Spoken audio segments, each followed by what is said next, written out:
Add Houston Rockets forward Thabo Sefolosha to the list of athletes speaking out against police brutality and racial injustice. And he joins me now from Atlanta.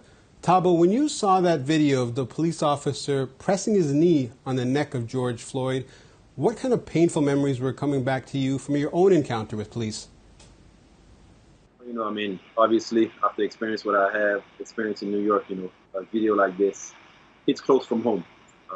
For me, I think just like for a lot of other people, we realize that it can happen to anybody at any moment.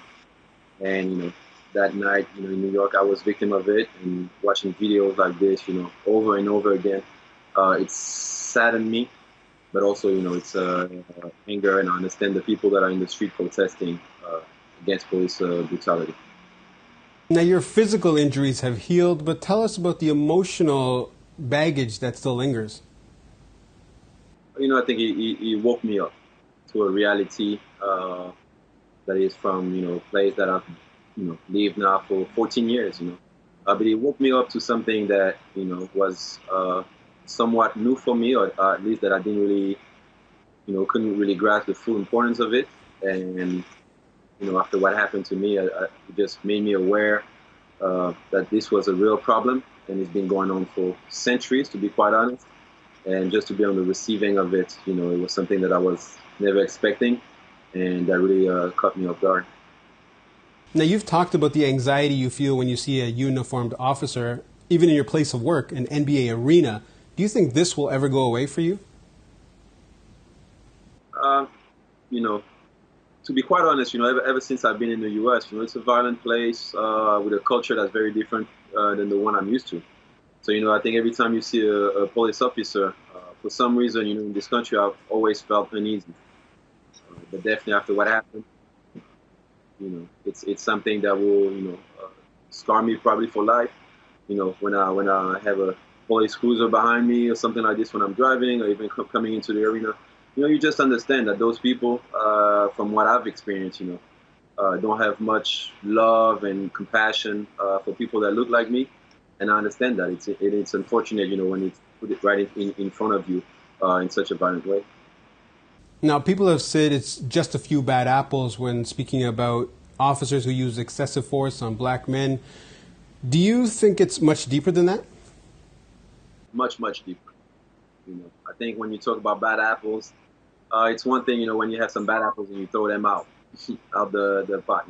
It seems like there's a culture where they just cultivate bad apples. So, for me, when I saw the chief of police the other day speaking out on, there's not a stain on this badge and this and that, and stop treating us like animals, it's something that just doesn't resonate to me. I don't understand where that comes from.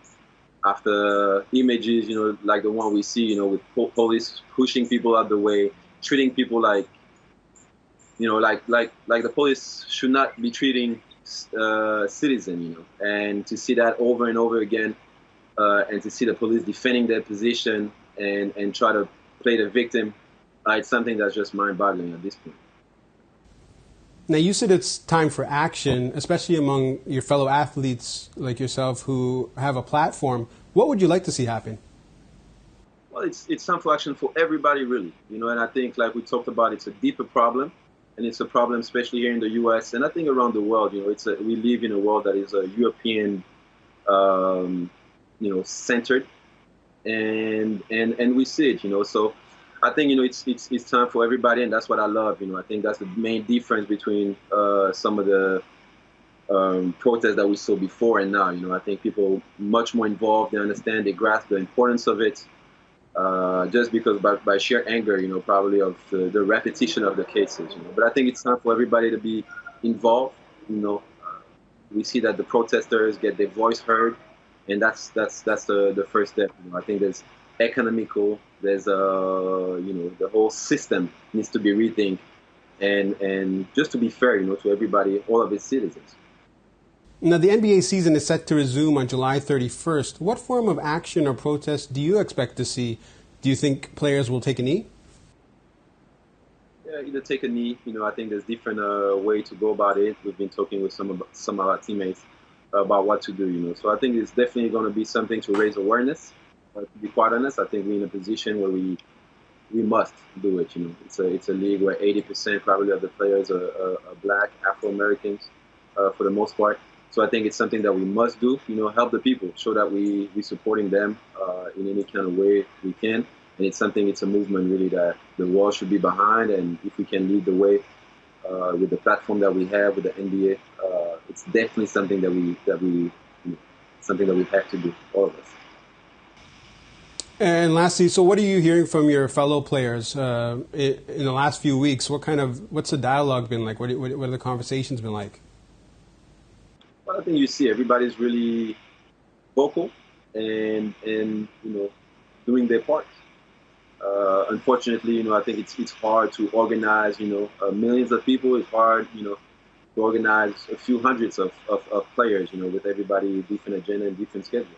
So again, I think it's going to be a little bit easier when we're all in Orlando, being able to do something concrete, that people can really see and embrace and pull behind. So that's kind of the idea. But right now, I mean, everybody's been vocal, and I think it speaks on the character of the player in this league and the league in general. It's a league that's there to promote